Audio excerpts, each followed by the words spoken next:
Our Oklahoma Impact team is looking for answers.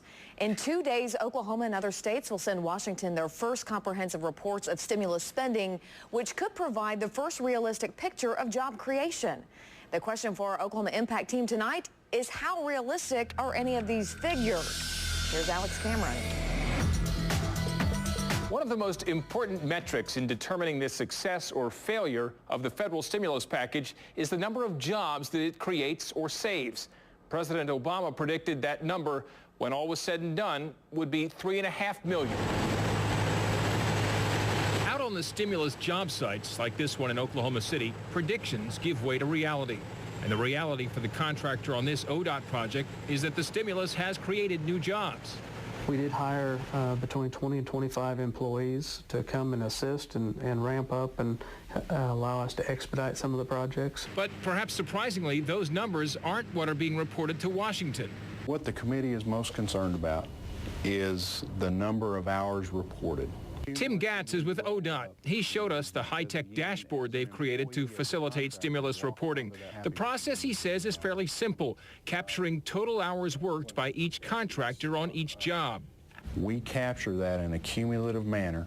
So beginning when the first contractor went to work back in about April, we started capturing hours. So after 6 months of work, ODOT had tallied 593,370 hours. The feds will take that number and divide it by 1,040, the number of hours the government says a full-time employee would work over 2 quarters, yielding 570 full-time equivalents, or 570 full-time jobs associated with ODOT's stimulus spending so far.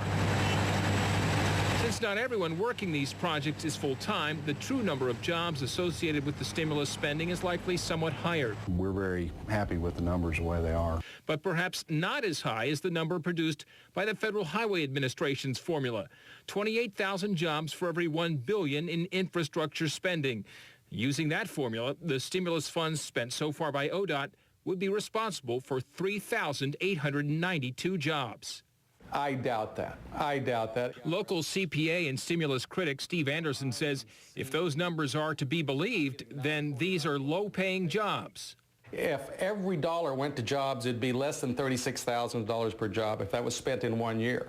However, according to their own stats, that the bulk of it will not be spent till the end of 2010. So we spread it over 2 years. We're talking about $18,000 a job. And that is if every penny went to labor. OCU economist Steve Agee says the administration's job estimates are based on accepted multipliers and are not unreasonable, just a bit premature. I just think that their original estimate of 3.5 million jobs was predicated upon the whole package being implemented. And we have to realize that this is taking a lot of time. It wasn't designed to take effect in 2009 entirely. Of course, another important measure of the stimulus is the unemployment rate. The administration predicted it would level off at just over 8% this year, when in actuality it now sits at 9.8%. Administration officials have since acknowledged they underestimated the severity of the recession. For Oklahoma Impact, I'm Alex Cameron. We want to know what you think. Do you believe the stimulus is creating or saving jobs like the administration predicted? Click on News9.com and take our poll.